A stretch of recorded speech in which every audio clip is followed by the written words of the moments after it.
On the loan charge tax scandal, Helen Jane Fernandez sends me a tweet at BBC Bernsey. Loan charge debacle doesn't only impact those directly affected. I'm the mum of a loan charge victim, and our lives have been a living hell for 3 years now, just waiting for the next brown envelope to come through the letterbox. This is so overly unfair, and gov.uk just don't want to listen. It was our East Riding man who owes £170,000 to the taxman, who set up his tax arrangements, not trying to avoid tax, with a company that said, we'll look after your tax arrangements, we'll pay you some money, we'll give you a loan on the money, it's all perfectly legal, it's been cleared by HMRC. In fact, we're told this morning the HMRC have been using the scheme themselves to employ contractors and freelancers, and the NHS and other public bodies have been using it. He told us that he's been doing this for 3 years, too scared to tell his family. If you've got a thought on this, do let me know. If this has caught you out, or maybe you're a freelancer or a contractor and it's just dawned on you this morning that, hold on, I think I'm in one of these schemes with an independent company looking after my tax affairs. Have I got a tax liability? Do talk to me today. But some people, an estimated 50,000 in the country, have been told they owe massive amounts of money to HMRC. It's something the Halton Price and Howden MP David Davis has been following and getting involved in. I've been chatting to him and asking him why he got involved. Well, it started off with a couple of constituents coming to me at surgeries telling me that they were facing enormous demands from the taxpayer because they had been involved in what the the revenue call a disguised remuneration scheme. Now, these were not city slickers or, big merchant bankers or whatever. These were just ordinary people. One of them was a 70-year-old pensioner on basic pension. My first instinct, frankly, was say, well, you've been avoiding tax. It sort of serves you right, which I suspect is most people's instinct. But then I looked into it. And in each case, they had not really set out to avoid paying tax. I mean, one of them had just taken advice from his accountant or his tax advisor, and has been told it's entirely legal. And the other one actually he tried to avoid having to set up his own company. So he'd taken the taxman's advice and entered into an umbrella company arrangement. So these sort of technical arrangements. But neither of them set out to do it. So I started to look wider.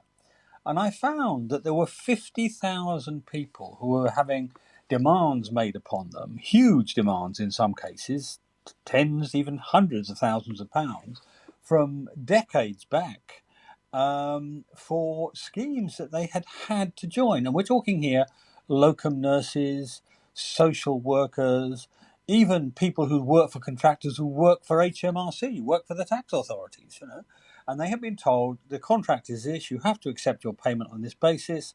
And they ended up, all of them, with this enormous or sizable tax liabilities. So that's how it started. It started with a couple of constituency cases, which at first, as I say, I was quite sceptical of because I thought, you're responsible for your tax affairs and so on. And it turned out vast numbers of people had either been required, because that was the terms of the job, or advised badly, or misled into undertaking schemes which at the time the tax authorities were not arguing about. In fact, indeed, there were a number of people who wrote to the tax authorities and got banal letters back saying this seems okay, but those same people still got the tax man come back 10 years later.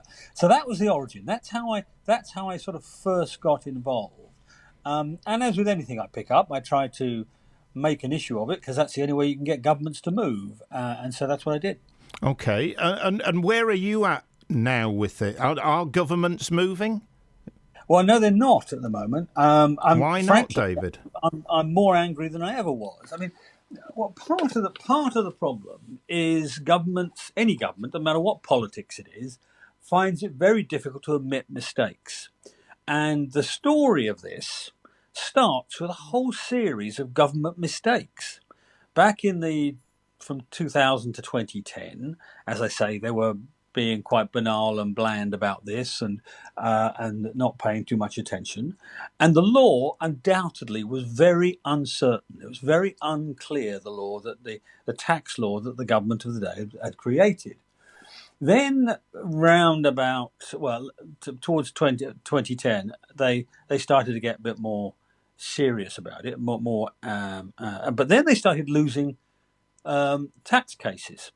They go to the courts, and the courts are saying to the tax authorities, "No, you're wrong. You're wrong. You can't. Unfortunately, you've written the law in this way, and the taxpayer is obeying the law. So hard luck." So then in 2010, they set out to change the law. Eventually changed it in 2011, and they thought they'd fix the problem.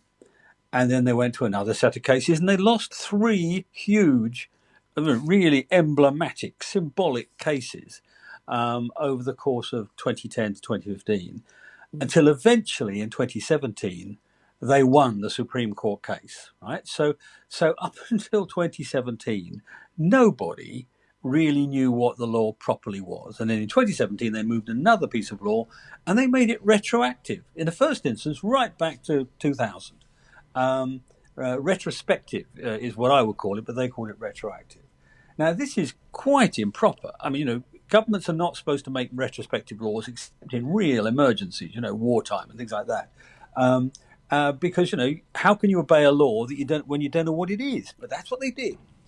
So we had a big row, and we did win one concession. The government appointed a man called Amias Morse, the ex-head of the National Audit Office, to look at this and come up with a conclusion. Well, of course, what he did is, he's an ex-Whitehall employee. He came up with a compromise. He said, everything before 2010 doesn't count, so you've got to ignore that. But that still left 40,000 people in this place. And I repeat, these are locum nurses, social workers, contractors for government in one way or another, or people who work for contractors for government. And they're still left in this position. And it's ruining lives, isn't it? In some cases, I understand some people have been taking their own lives. Well, it's more than ruining lives. It is, as you say. I mean, at least 7 suicides, and it's bad enough it's a suicide, but just think what a suicide does to the family. One of the families wrote to the all-party group about this, and let me read you just a section of what they said about a man who committed suicide. Their husband, brother, father, son. He wrote about being at the end of his tether with a loan charge matter. He wrote such awful things about himself, things that just weren't true, that he clearly thought about himself at the time. He wrote he did not set out to do such wrongdoings. He wrote about being unable to speak to his GP about his anxiety as he was ashamed, his fear of going to prison, his disgust in himself for getting mixed up in a loan charge, and his belief that he would now go to hell. That's effectively an extract from a letter, from a suicide letter, a man who committed suicide. This is what the government's doing to people. And frankly, in the scheme of things, the amount of money concerned from the government's point of view is pretty small. I mean, it'll be lost in the coronavirus cost completely. But for the individuals concerned, I mean, in a number of cases, it's over £100,000, and very often to people who are either pensioners now or are approaching their retirement, and so many of them are going to lose their houses, and with that, their self-respect. It'll cause a breakup of families. It'll cause enormous distress. All these things because the government can't admit it got it wrong in the first place. Is there any sign that that might change, and they'll put they will right the wrongs and play fair? Is there any sign of that? Well, there's no sign from them, but only the other day I was talking to a man called Lord Forsyth, Michael Forsyth, who is the chairman of the committee appointed in the Lords on this matter, and some more information is beginning to come out about how the government approached this, and it's too soon. I can't tell you the details because it's a parliamentary committee's business, not mine, Bernsey. So I've got to be a bit careful. But let me put it this way: it is going to come back after the Queen's speech. Once we've got through the Queen's speech, which is in a few weeks' time, this issue is going to come back, and it's going to come back in spades. I am determined. I mean, I don't always win my battles, but heavens, this is one that needs to be won. And I'm not the only one. There's a couple of hundred MPs who are concerned about it, and lots of Lords as well. So we're not giving up. We're keeping going. And if we have to embarrass the government into changing its mind again, then that's what we'll have to do. Powerful stuff from David Davis, the Halton Price and Howden MP, on the Bernsey Show on BBC Radio Humberside